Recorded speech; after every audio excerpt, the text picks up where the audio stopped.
Let me tell you a story about how I got into over $100,000 of student loan debt. I came to America in 2009 because my parents wanted a better life for me and my sister. The goal was to get a college degree, get a good job, buy a house, drive a nice car, and live the American dream that you see on television. But what the American dream excluded was the price that I had to pay. It all started my senior year in high school. I was a pretty good student. My English was not that good, but I was pretty good in math. When we were looking into schools, we thought, since I went to a private school in Haiti, why not try to get the best education possible by going to a private school in America? The plan was to become a pharmacist. And after I got accepted into the pre pharmacy program, I was looking at the tuition and I was like,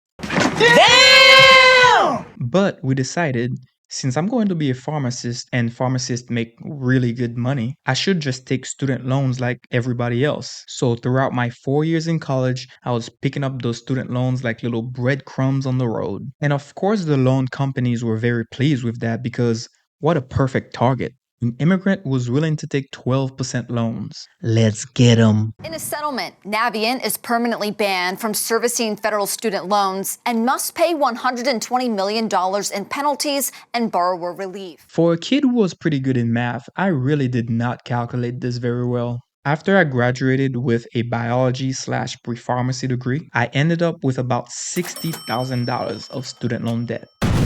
But that was not the worst part. After working as a pharmacy tech for a few years, I realized that going to pharmacy school was going to put me deeper into debt. So I decided to switch my degree from pharmacy to nursing. And because I was only making the minimum payments on my student loans and I put them on forbearance because I was in nursing school, the interest rates pumped my loans from $60,000 to $90,000.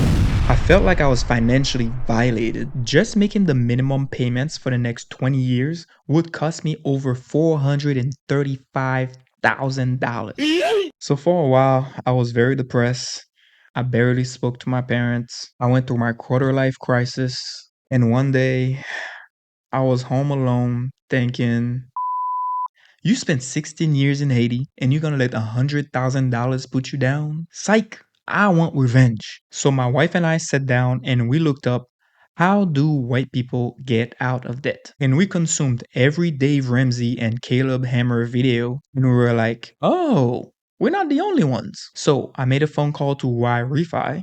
They are not a sponsor of this channel, but if you are struggling with high interest student loan debt, definitely give them a call. They were able to save me over $200,000 just by lowering my interest rates from 12% to 5%. Also, who the said this was a free country? I will be paying $753.50 for the next 20 years, but at least it's not at a 12% interest rate anymore. Also, as I was paying down my debt, I was also learning how to invest and day trade. And after 4 years of trial and error, I figured out what I was good at: long-term investing and swing trading. I started studying rich people. And every investor online was saying to read books, and I hate reading books. So I downloaded Audible and I started with Rich Dad Poor Dad and The Intelligent Investor. Then I started to enjoy learning about money and investing. So then I read The Total Money Makeover by Dave Ramsey, Get Good with Money by Tiffany, Psychology of Money, I Will Teach You to Be Rich, Think and Grow Rich, and I kept adding to my library. And at that point, I started to feel like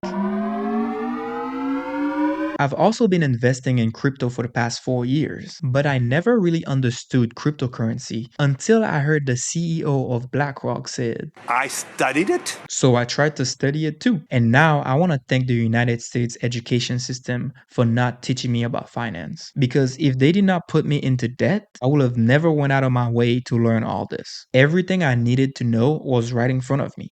I just didn't know where to look. In my eyes, those books are like infinity stones. Comment down below and let me know, which one should I collect next?